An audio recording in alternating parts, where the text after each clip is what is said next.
Hello viewers and welcome to Silverstone Racetrack. I've come along here today to see the Formula E forum where we're going to be finding out a bit more about Formula E, the future of motorsport. So let's pop in and find out more.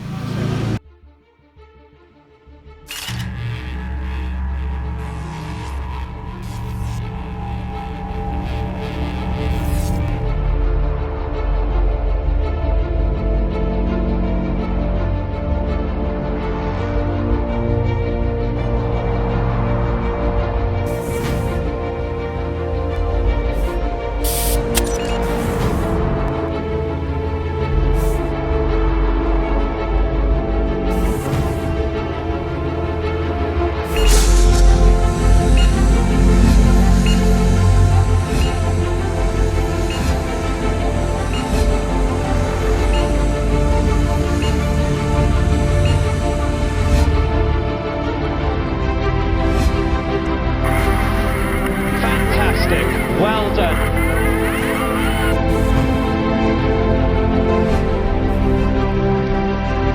Awesome job, unbelievable.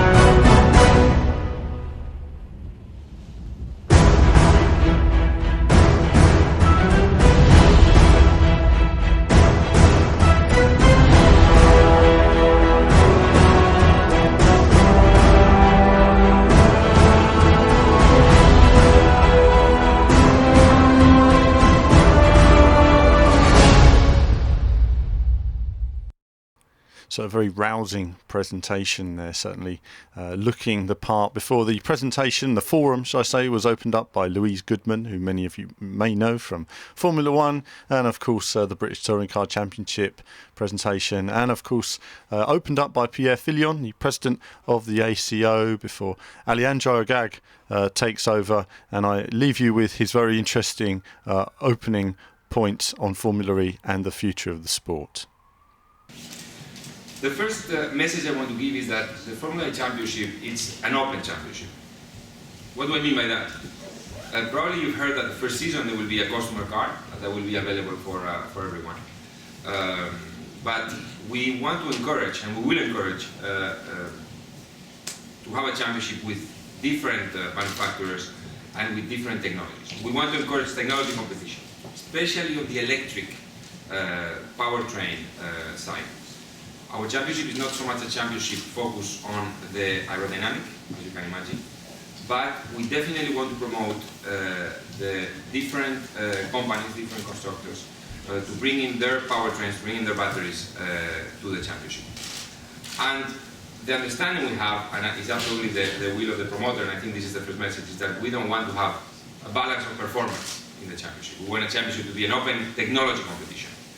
Of course, the FIA has always the right to use some balance of performance, but the will of the promoter and our understanding with the FIA is that we will allow for freedom in the technical competition, especially in the electric side, in the electric powertrain. Second point, and this I have to thank our friends from WEC, is that we are giving serious consideration. We have not made a final decision yet, of course, but we're giving serious consideration to host our championship from September to June, to do a winter, let's say, to call it that way, championship.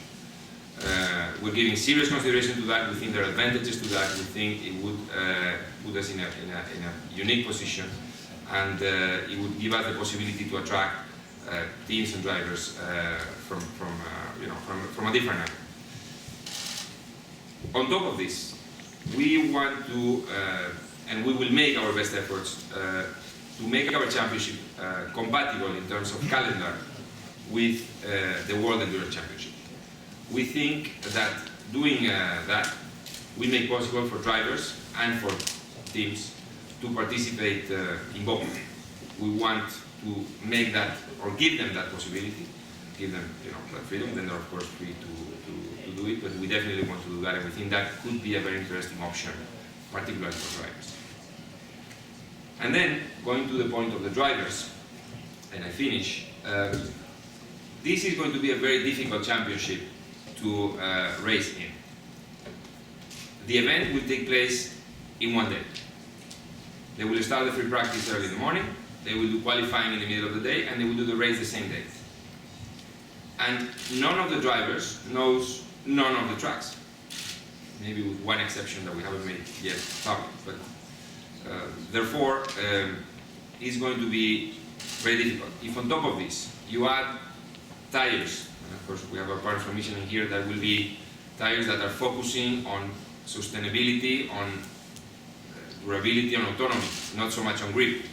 You add a slippery city racetrack, you find yourself with difficult conditions, and I think our drivers will be able to tell us a bit more about this, that will ask for experienced drivers and professional drivers that can race in those conditions. So we thought it was very interesting to have today this forum, and I thank again our friends from WEC, to listen to the drivers very openly, see what they think about this racing, to listen also to team principals like David Richards, like Drayson, to hear their opinion, to share with you their opinion in a very open debate. We are at a very early stage. We're still tweaking some parts of the racing day, but we have a pretty clear idea of what we want to achieve. And actually this is why we're here today. And then to conclude, the experience in the first, I would say, 7 or 8 months of life of this championship has been very positive. And if I had to summarize this in one sentence, it would be that we are really open to the future. What do I mean by that? Since we started, we've been approached by different persons, by different companies, proposing different things in different fields, such as, for example, dynamic induction charging. To give you an example, this would be a technology that places infrastructure under the road and the cars charge as they go. We could go with the cars basically as long as the car holds, as long as the tires resist. There are companies, there are people that see this as the future of every city in the world. We're open for that. We have different possibilities. We're working with batteries. We may work with hydrogen fuel cells. We may work with supercapacitors. There are different solutions that are being proposed to us almost every week. We're open to that. So it's basically, the idea of the championship, the spirit of this championship is to be open to innovation, to be open to this future, and this is why we're here. I thank you very much, and I give the floor back to the principals and players. Thank you. That's the one thing I found intriguing about this, the opportunity for manufacturers and companies like Prodrive to develop new technologies, to showcase them in a very relevant environment. And, in Prodrive, we sort of today we're about 80% working on other activities than motorsport, and a lot of those activities revolve around battery technology, around hybrid systems, and that technology, to be able to apply it in racing and have it without constraints, which is going to be an exciting opportunity for us. The first thing, we've been pioneering green technology in motorsport since 2007, and with the electric cars, you're faced with getting to understand a completely new technology operating at the limits of its performance. We've had 125 years to push the performance of the internal combustion engine. We're just scratching the surface of what we can do with hybrids and pure electric drivetrains. And I think that's what's so exciting about this. As David said, it's an opportunity to make motorsport much more relevant to the challenges that the car industry faces, but also to the world faces. And motorsport needs to be the leader. Motorsport has to be coming up with the answers to these technology challenges. And motorsport makes such a difference in determining what people think is cool and exciting.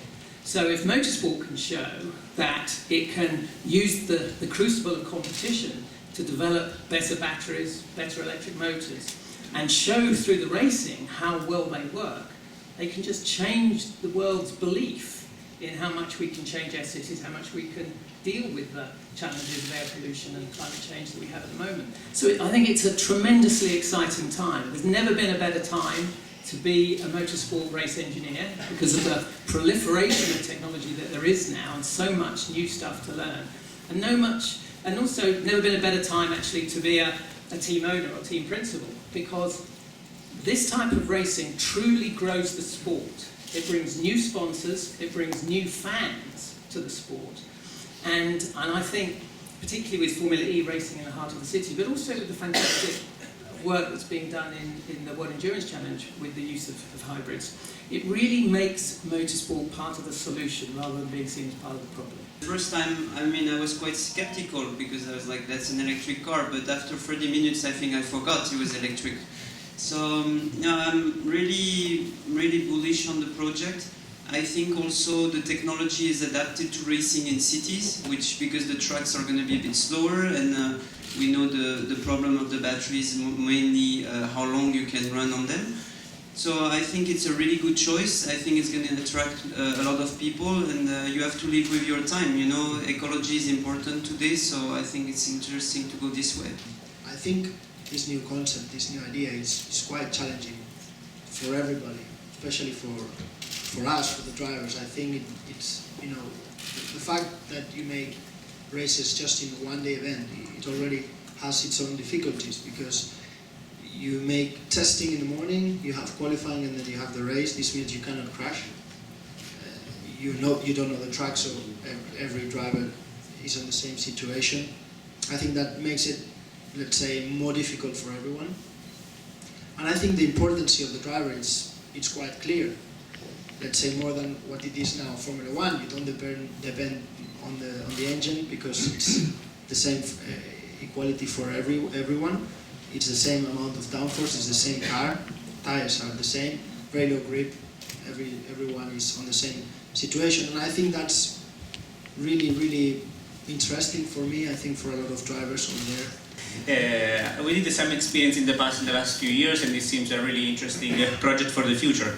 This is obviously the topic, the maximum we can get with this Formula E project, but it's the future, and I really enjoy it. It seems quite a lot to go, a lot to develop, a lot still to do. Obviously we've got here Toyota, Audi, a lot of teams that are already working in the world of hybrid, but this is another adventure, another interesting project for the future, and that's why I hope that it will go forward as soon as possible, and I'm looking forward to next year.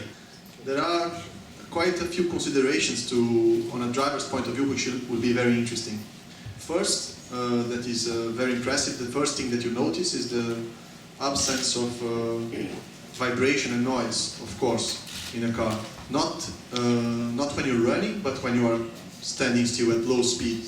This actually has a very good point on a driver's point of view, which is you can hear what the car is doing, that normally you don't, because the engine overcomes this noise. So you can hear what the tire is doing, you can hear what the suspension is doing. There are a couple of different noises that you realize only when you drive an electric car, which you cannot imagine when you're driving a combustion engine car. Another thing that really impresses is the amount of torque that the engine delivers. Even if the horsepower is considerably less than a Formula 1 car or an LMP1 prototype, the first impression that you get, the first acceleration, the initial torque is absolutely difficult in a way to control. If you put too much throttle into it, for sure you have a lot of wheel spin. Is something that the drivers will need to learn how to manage. But the driving technique will be very similar. The drivers who are very good drivers in Formula 1, in the other categories, they will be good drivers in Formula E. And as Alejandro pointed out, the day system that you have to learn the track, be quick, be energy efficient driving at one point of the race, has to be very quick in the other point of the race, manage the battery, manage the laps that you have that are very limited, will require very good drivers to be able to win this championship. So viewers, here we are then in the paddock at Silverstone. It's during the World Endurance Championship, the WEC as many of us commonly know it, of course. And of course we have the 6-hour race at the weekend as well, during the Formula E presentation. Over there to my right, of course, you can see Bruno Senna and Nicholas Prost having their presentation as well. It's always very exciting being in a paddock at this time. Of course, this is after the racing of the day before the main event this weekend. But I'm going to pop in now to the hospitality area, enjoy the the entertainment that's on offer and report back on more as I find it. So that was it then for my Formula E forum. It's interesting to learn about the customer car for the first season, the Open Championship welcoming innovation, the consideration of a winter championship, much better for the sort of timings, the one-day event, which is going to be tough on the drivers, and of course partnered with Michelin. Some of the key highlights of the day, as you can see here, Bruno Senna and Nicolas Prost, as well as the prototype car. Obviously the final car will look much more like a Formula 1. Cross between a Formula 1 and Adrian Newey's X1, I think, is what you're going to expect with the final car. So looking good. The championship certainly has a lot of potential. I think it's going to take some time to come together, and we'll be following this in the coming months. But other than that, I'll leave you here just with the last few pictures of the day as I have my little tour around Silverstone, a wander around the paddock before having a few drinks and relaxing in the hospitality area. And as ever, there'll be more from me very soon.